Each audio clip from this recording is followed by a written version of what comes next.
For most Kiwis, the expanses of the Tasman Sea are something to observe for 3 hours at 11,000 metres, whilst you decide what to eat and drink and what trashy movie to avoid. At 2.3 million square kilometres, the Tasman Sea is the 11th largest. That's 3 times larger than the North Sea. Despite its size, the Tasman has only seen one naval engagement. To define that statement, that's 2 combatants duking it out. 2 unlikely ones at that. On your screen are 2 vessels bearing the very same name, the SS Turakina. I need to distinguish which one will be making a starring role in this video. Number 2 is on the right. Both 1 and 2 shared many similarities as well as their fates, as did number 3, the original. To add to further confusion, there was a 3rd original Turakina. A clipper that ended up in Norwegian hands and was, marginally, the first to be sunk by a German submarine in 1917.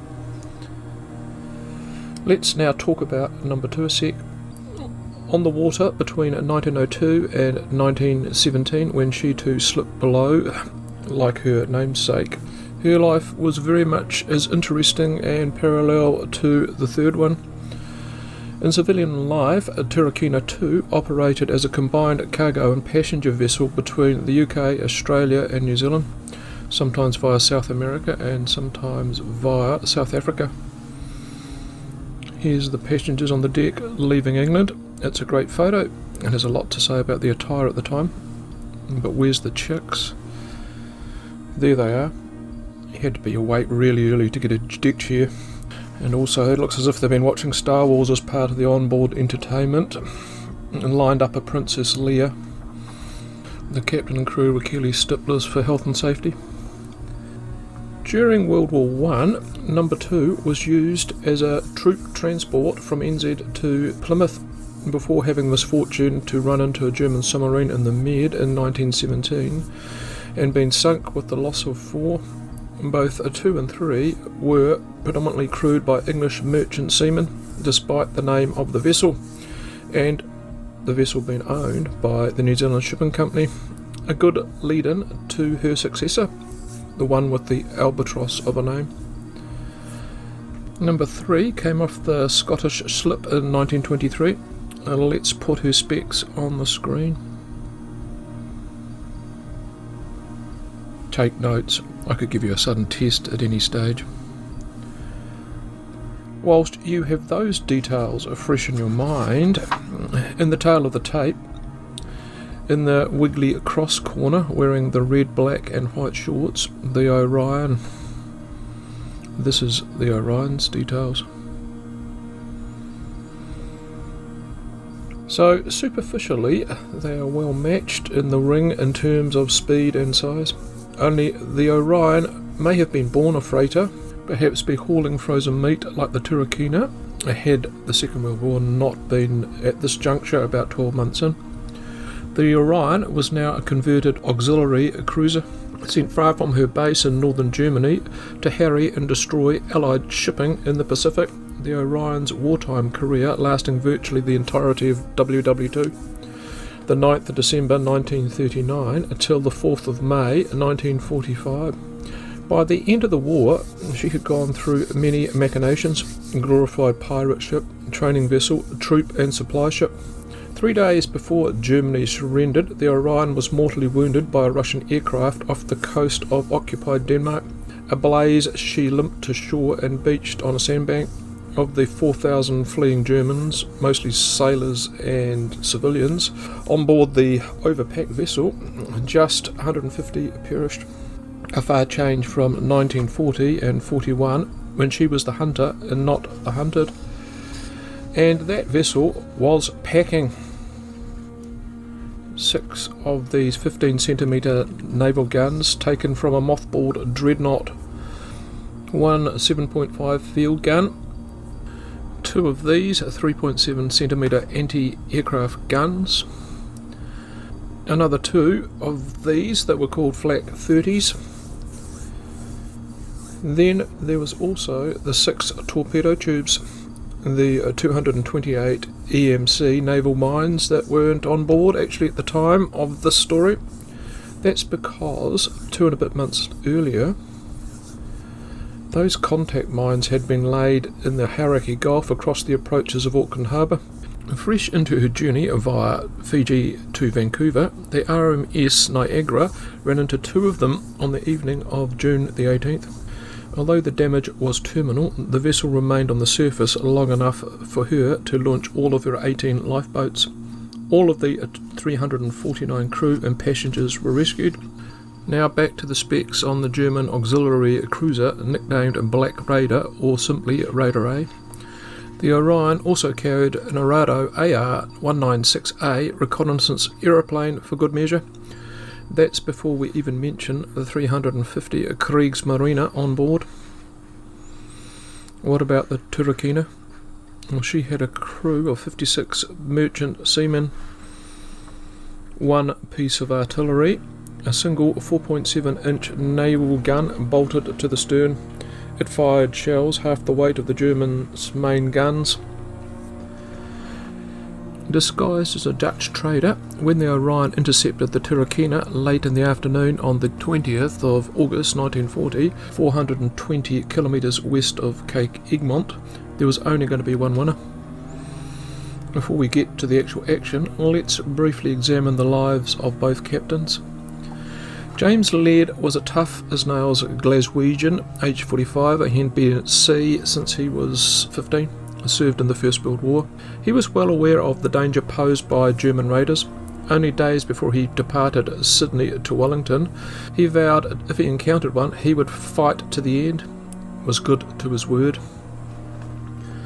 Born in 1901, the short and wiry Kurt Weyher was similarly a man of the sea, joining what was then the Reichsmarine in 1918. In the interwar period, he had been captain of a torpedo boat, U-boat and cruiser before the Orion. By the end of the Second World War, he had earned the title Rear Admiral and was one of just 7,200 across all services to receive a Knight's Cross of the Iron Cross. I will briefly touch on his post-war exploits at the end. Also at the end, I'll link to an earlier video I did when I had my trainer wheels on the Comet with a K, a sister German raider. The bell has now rung and both opponents are in the ring. Who spotted who first is open to debate. To add to some realism to the mental scene I'm trying to paint, I'll dull this a bit. The weather wasn't at all calm or sunny, it was squally. The Orion and the Turakina were also a distance of 4.5 kilometres from each other, nowhere near as close as what's on your screen. Anyway, Weyher signalled Laird to stop and refrain from using his radio, which, as you'll guess, Laird ignored and began frantically signalling his position. QQQ position 168 degrees, 43 degrees. Pre-authorised radar signal and their position went out from the wireless room as Laird tried to outrun the Orion. One thing the Orion feared most was a bigger fish. New Zealand had one of those in the harbour the Turakina was heading. The light cruiser HMNZS Achilles left Wellington Port at 9 o'clock that evening, just 3 hours after receiving the Turakina's distress signal, steamed at 25 knots to the reported site. The Germans could hear all of the Turakina's messages and opened fire in an attempt to dissuade her to cease and surrender. In the dusk and drizzle, the first targets were directed onto her aerials and the radio room.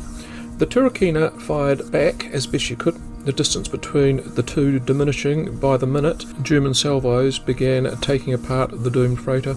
The bridge was struck and partly destroyed, and taking out the gun's rangefinder, further reducing her fighting capacity. Whilst the battle raged above and fires had started down below, much to the annoyance of the Germans, the Turakina's wireless operator ceaselessly broadcast their position. QQQ position 168 degrees, 43 degrees. QQQ position 168 degrees, 43 degrees. Shell after 100-pound shell began finding their mark. Doggedly the Turakina fought on. In an attempt to blind the gunners, the closing in for the kill Orion turned its spotlight onto the blazing vessel. When the second crew to man the gun, the first having either been killed or wounded, used it as a target. And the Orion was in for a nasty shock when a shell from the Turakina found its mark and landed on the afterdeck, resulting in casualties among the gun crew next to it. After a 15-minute firefight, say the length of this video, the Battle for the Tasman was all but over. Turakina number 3 would now meet the fate as her two predecessors. By the time Captain Laird called to abandon ship, Orion had begun to employ torpedoes to finish her off. Over half the 56 were either dead or wounded before the first two serviceable lifeboats were lowered. The first got into the water with 14 aboard, some wounded. The second took longer, but finally got into the water just as Orion's second torpedo struck a fatal final blow. Anyone still on board was told by Laird to jump for it. 7 who jumped into the water would survive. 34 of 56 would go down with the ship, including Laird. Despite knowing to stick around, risking being discovered, Weyher ordered a search for survivors to be undertaken. After a few hours, the crew became angsty as they were risking they would be discovered. Weyher told them this. Basically, killing and wounding the enemy was part of the deal. Watching them drown wasn't. Reminded them that one day they could be in the drink wanting to be rescued. And then after 5 hours searching, hightailed it in a zigzag fashion towards Tasmania. Continued his raiding spree.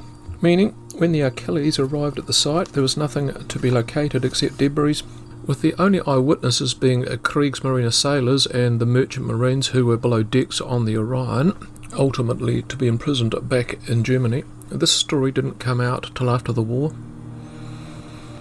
For morale purposes, the New Zealand public weren't informed about the loss and the details till the 22nd of August. As I mentioned previously, I would include a bit about Weyher's life and post-war period. The reason why we know so much about this event is he decided to put pen to paper with all his adventures on the Orion in the 50s. In an interesting side story, when I looked up eBay to see the availability of a Black Raider, look what I spotted up for grabs as at the 23rd of June 2022. The original diary of her travels virtually directly after the sinking until their return back to Hamburg. The price of which, unfortunately, is a bit too steep for me.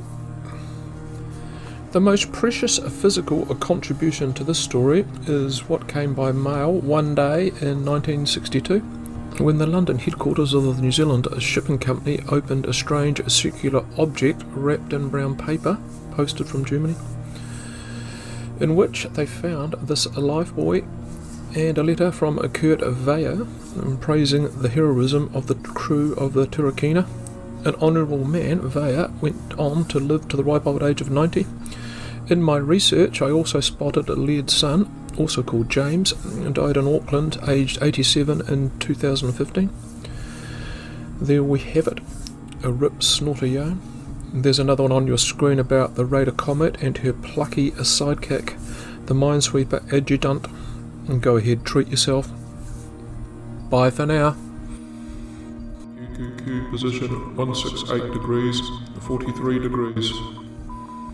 QQQ position 168 degrees, 43 degrees. QQQ position 168 degrees, 43 degrees.